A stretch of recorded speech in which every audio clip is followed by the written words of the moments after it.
नमस्कार मंडळी, कसे आहात? आज पुन्हा आपण भेटत आहोत एका नवीन कहाणीमध्ये।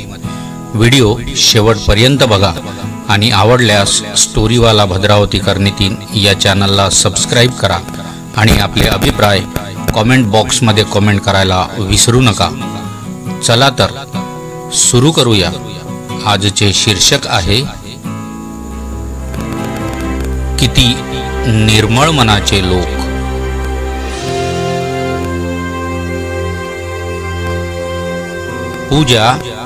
पूजा आहेस कुठे?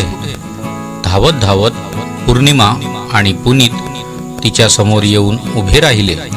दोघांच्या हातात भरपूर शॉपिंग बॅग्स आणि चेहऱ्यावर ओसंडून चाललेला उत्साह।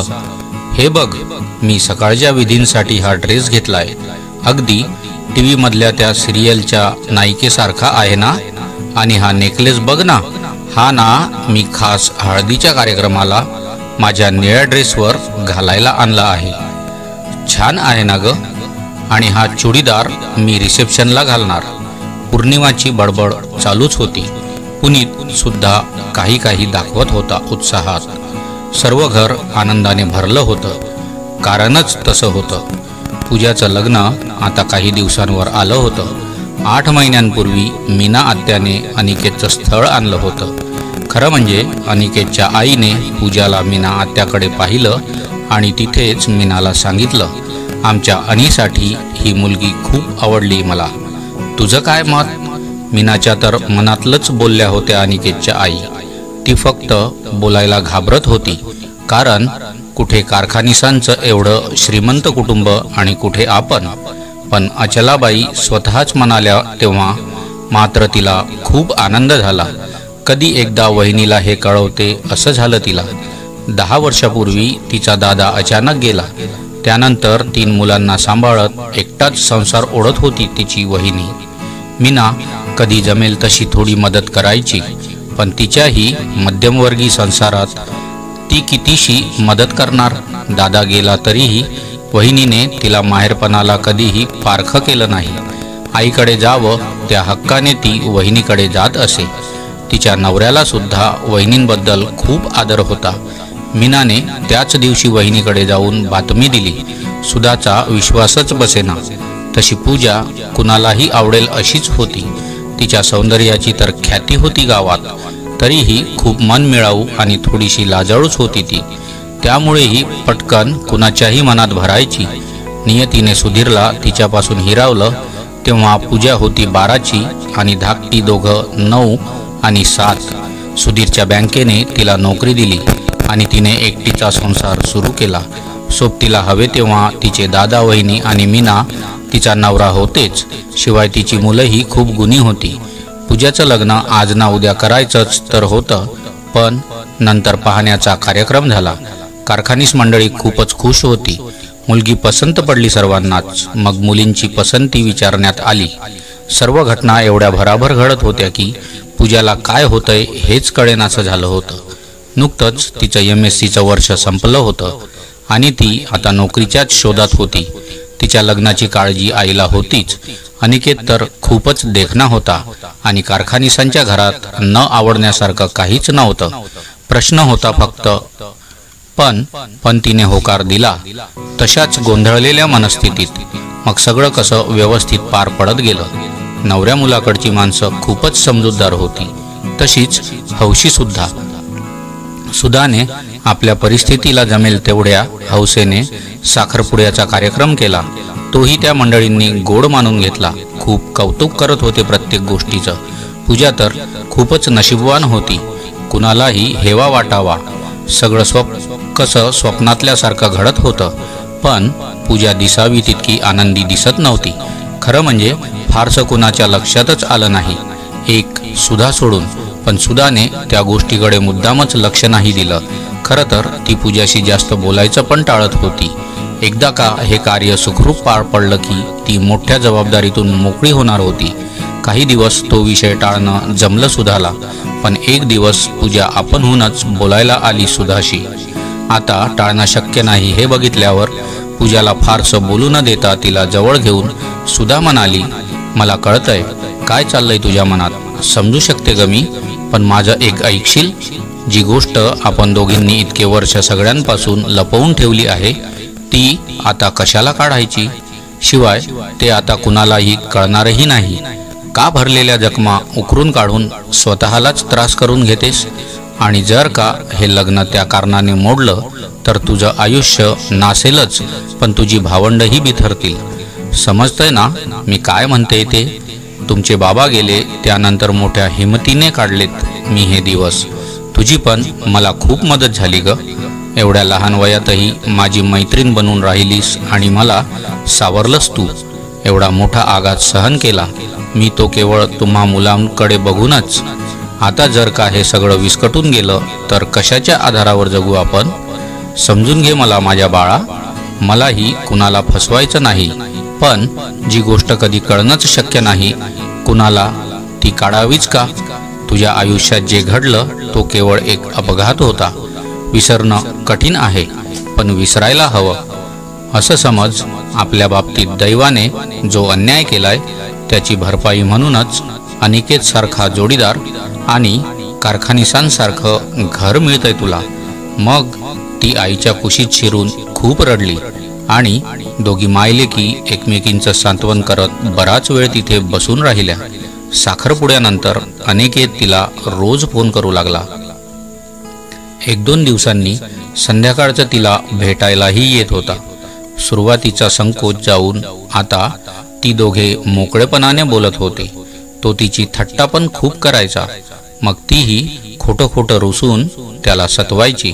अनिकेत जिजूंवर तिची भावंडही खुश होती. तो पुनीत बरोबर क्रिकेटच्या मॅचेस बघायचा, मग खूप वादावादी चालायची आणि पौर्णिमा तर त्याच्याबरोबर सर्व टीव्ही कलाकारांना भेटून खूपच आनंदात होती. पूजाला कधी कधी वाटायचं पौर्णिमा पुनीतला बाबांचा सहवास फारसा मिळालाच नाही. अनिकेत बरोबर ते दोघे तो हरवलेला आनंद शोधत आहेत. अनिकेत सुद्धा त्यांचे सगळे लाड पुरवायचा. सुधाला खूप कौतुक वाटायचं याचं. अनिकेतची मोठी बहीण लग्नानंतर परदेशात स्थायिक झाली होती, त्यामुळे अनिकेतही तसा एकटाच वाढला. त्यामुळे तोही पूजाच्या भावंडांबरोबर रमायचा. अनिकेतचे मम्मी पप्पा तर खूपच मोकळ्या स्वभावाचे होते. तेही वारंवार सुधाची पूजाची चौकशी करायचे. पूजाला काही ना काही कारणांनी घरी बोलवून तिचं खूप कौतुक करायचे. सर्व नातेवाईकांना तिची अभिमानाने ओळख करून द्यायची. तिने केलेल्या छोट्या छोट्या गोष्टींचं सुद्धा इतकं कौतुक व्हायचं की पूजा अगदी लाजून जायची आणि मग अनिकेतला ती खूपच आवडायची. असेच दिवस चालले होते. त्या विषयावर ती पुन्हा आईशी कधी बोलली नाही. ते सगळं विसरून अनिकेत बरोबर नव्याने जीवन जगण्यासाठी ती उत्सुक होती. त्याचं तिच्यावर खूप प्रेम आहे हे तर तिला दिसतच होतं. ती खरंच भाग्यवान होती. तरीही ती कधी कधी खूप धास्तवायची. तिला कधी कसली तरी खूप भीती वाटायची. लग्नाचे दिवस जसजसे जवळ यायला लागले तसे तिची भीती वाढायला लागली. केळवणं सुरू झाली. मैत्रिणी तिची खूप थट्टा करू लागल्या. वरून कितीही दाखवलं तरी ती मनातून खूपच धास्तावली होती. एके दिवशी अनिकेत बरोबर ती त्यांच्या आवडत्या जागी समुद्रकिनारी बसली होती. अनिकेतने तिचा हात हातात धरला होता आणि ती दोघेही मावळत्या सूर्याकडे पाहत होती, निशब्द. त्या क्षणी तिला जाणवलं की याने किती विश्वासाने हात घेतलाय आपला हात. याच्या स्पर्शात किती पावित्र्य आहे. गेल्या 7-8 महिन्यात कित्येक वेळा आपण दोघे एकटे असून पण याने चुकूनही आपल्याला त्या अर्थाने कधी स्पर्श केला नाही. आपला संयम याने कधी ढळू दिला नाही. त्याच्या प्रेमात किती आदर होता. या विचाराने ती एकदम दचकलीच. मनात आत लपवून ठेवलेली भीती उसळून वर आली. काय होतंय कळायच्या आतच पूजा रडायलाच लागली. बावरलेला अनिकेत तिला कुशीत घेऊन समजावू लागला. मग तो तिला हळूच गाडीनं घेऊन आला. तिला पाणी देऊन हळूच थोपटून म्हणाला, ए वेळाबाई, आईचं घर सोडायचं म्हणून आत्ताच रडतेस काय? आणि दूर कुठे जाणार आहेस? गावातच तर आहेत. रोज भेटू शकशील आईला, हो की नाही? तुला काळजी वाटते का? पुनीतचं शिक्षण, पौर्णिमाचं लग्न, सगळं कसं होईल? अगं ती आता आपली जबाबदारी नाही का? मुलं मोठी झाली की आई वडिलांना मदत करतातच, आणि लग्नानंतर तू जशी मम्मी पप्पांची मुलगी तसाच मी सुद्धा तुझ्या आईचा मुलगाच नाही का? मग रडतेस काय अशी? चल वेडे, पुस डोळे. तिने भरलेल्या डोळ्यांनी अनिकेतकडे पाहिलं. किती काळजी होती त्याच्या नजरेत. तिला दुःखी पाहून तो किती घाबरला होता. आणि त्याच क्षणी तिने निर्णय घेतला.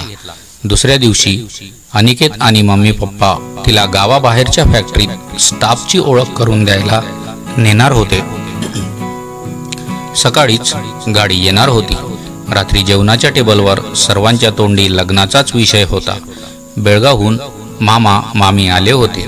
मीना आत्या आणि तिची मुलं होती. आईची खास मैत्रीण सीमा मावशी होती. सगळे खूप आनंदात होते. आईला तर ती कित्येक वर्षांनी एवढी आनंदी बघत होती. बाबा गेल्यानंतर प्रथमच ती इतकी सुंदर दिसत होती. मुलीच्या येणाऱ्या सुखाचं तेज तिच्या चेहऱ्यावर दिसत होतं. मुळातच सुंदर असलेलं तिचं रूप आणखीनच उजळलं होतं. पूजा बराच वेळ आईकडे बघत राहिली. सीमा मावशीबरोबर लग्नाच्या दिवशीचा प्रोग्राम ठरवण्यात गुंग झाली होती ती. सकाळी लवकर उठायचं निमित्त करून पूजा त्या घराड्यातून बाहेर आली आणि आपल्या खोलीत आली. टेबल लॅम्प लावून ती लिहायला लागली. अनिकेत, प्रिय लिहिलं नाही. तो अधिकार मला नाही. मी असं का म्हणते ते तुला हे पत्र वाचून कळेल. आपण गेले 8 महिने एकमेकांना ओळखतो. आपल्या लग्नाची तयारी जोरदार चालू आहे. तुझ्या डोळ्यात मी अपार प्रेम पाहिलंय. सगळं कसं अगदी आदर्श आहे, पण जसं दिसतंय तसं सगळं नाही. मी जिला तू तुझी जीवनसंगिनी निवडलंस, तुझ्या आईवडिलांनी आपली भावी सून म्हणून पसंत केलं, ती मी तुमच्या लायक नाही. अनिकेत, मी कुमारिका नाही. हो, तुला धक्का बसला असेल हे मी तुझ्यापासून लपवायला नको होतं, पण माझी हिंमतच नाही झाली कधी. मी तुम्हा सर्वांची खूप अपराधी आहे. त्या गोष्टीची आठवण देखील मला विलक्षण वेदना देते. पण आज मी तुला माझ्या आयुष्यातल्या अतिशय घृणास्पद प्रसंगाबद्दल सांगणार आहे. मी तेव्हा 16 वर्षाची होते. आई आणि आम्ही भावंड कोकणात आजीकडे राहायला गेलो होतो. आईची रजा संपली म्हणून आई पौर्णिमा आणि पुनीतला घेऊन परत गेली आणि मी अजून थोडे दिवस आजीकडे राहिले. मी परत यायच्या आदल्याच दिवशी आजीने मला नानीवरून धुवायचे कपडे आणायला पाठविले आणि तिथे गावातल्या पाटलाचा उन्हाळ मुलगा टपून बसलेला होता. बेसावत क्षणी त्याने मला पकडून मी खूप झगडले, पण काहीही नाही करू शकले. उद्ध्वस्त मनाने परत आले. आई सुद्धा खूप दुःखी झाली. दोघींनी हे दुःख गिळायचं ठरवलं. खूप खूप कठीण होतं, पण शेवटी सर्वांवर काळ हेच औषध. हळूहळू आम्ही सावरलो, पण मनावरच्या त्या जखमा कधीच भरल्या नाहीत. आईला त्रास नको म्हणून मी सगळं विसरल्याचं दाखवू लागले, पण तू मला जो सन्मान दिलास आणि माझ्यावर प्रेमाची एवढी उधळण केलीस, तेव्हा मी माझ्या मनाला नाही फसवू शकले.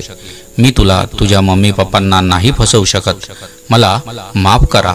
मी तुमच्या पवित्र घरात येण्यास लायक नाही. पूजा. पत्र लिहून पूजा पलंगावर पडली. मनात विचारांचं काहूर माजलं होतं. एकीकडे खूप मोकळं वाटत होतं आणि त्याच वेळी उदास वाटत होतं. ती विचार करत राहिली.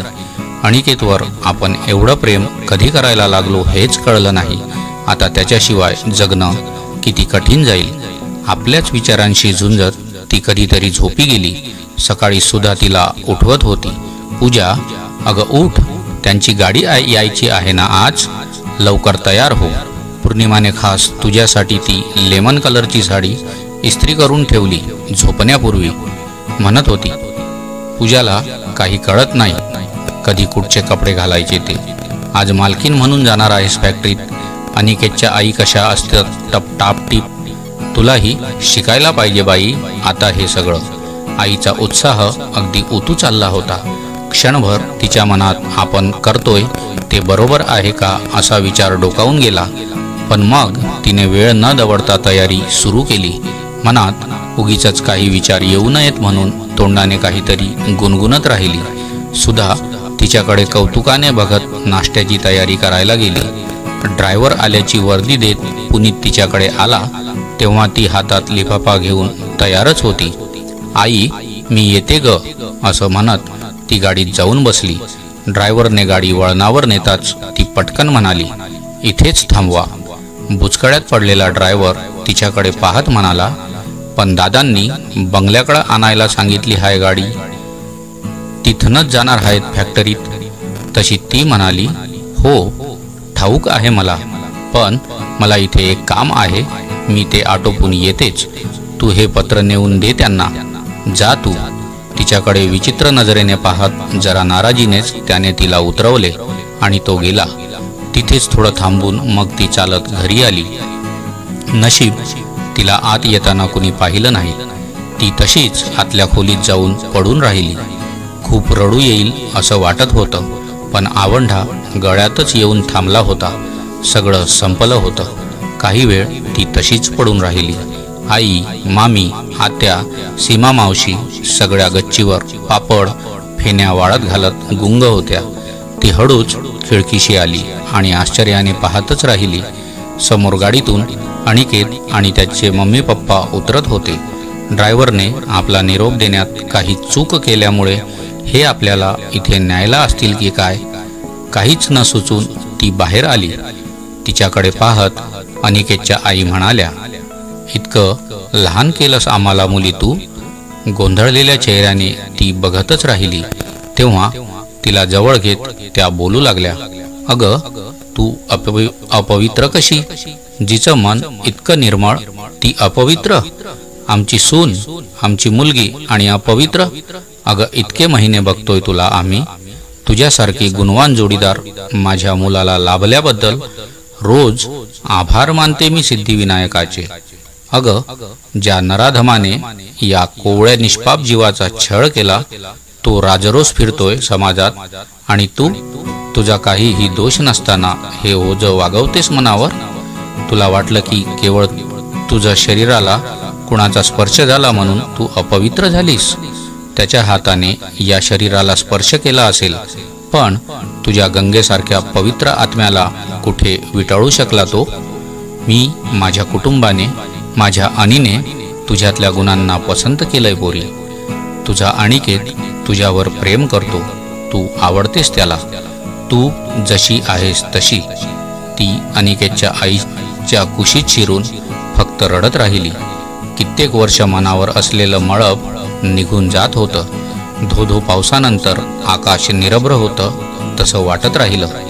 पाठीवरून फिरणारा पप्पांचा हात आणि हळूच तिच्या डोक्यावर ठेवलेला अनिकेतचा, तिच्या अनिकेतचा हात तिला अधिकच हळवं करत होता. बोलण्याच्या आवाजाने घरातले सगळेच खाली आले होते आणि काहीही उलगडा न होऊन आ वासून समोरचे दृश्य बघत होते. समजलं होतं ते फक्त सुधाला. ती सगळं कळून चुकली की आपण ही गोष्ट या देवमाणसांपासून लपवून किती मोठी चूक करत होतो. धक्क्याने तोल जाऊन ती पडणारच होती. तेवढ्यात अनिकेतने तिला सावरले आणि तिने त्याच्या छातीवर डोकं ठेवून आपल्या अश्रूंना वाट मोकळी करून दिली. ही कहाणी तुम्हाला नक्कीच आवडली असेल याची मला खात्री आहे. चला तर मग स्टोरीवाला भद्रावतीकर नितीन या चॅनलला सबस्क्राईब करा आणि आपले अभिप्राय कॉमेंट बॉक्समध्ये कॉमेंट करायला विसरू नका. भेटूया पुढील कहाणीमध्ये. तोपर्यंत जय हिंद, वंदे मातरम, भारत माता की जय.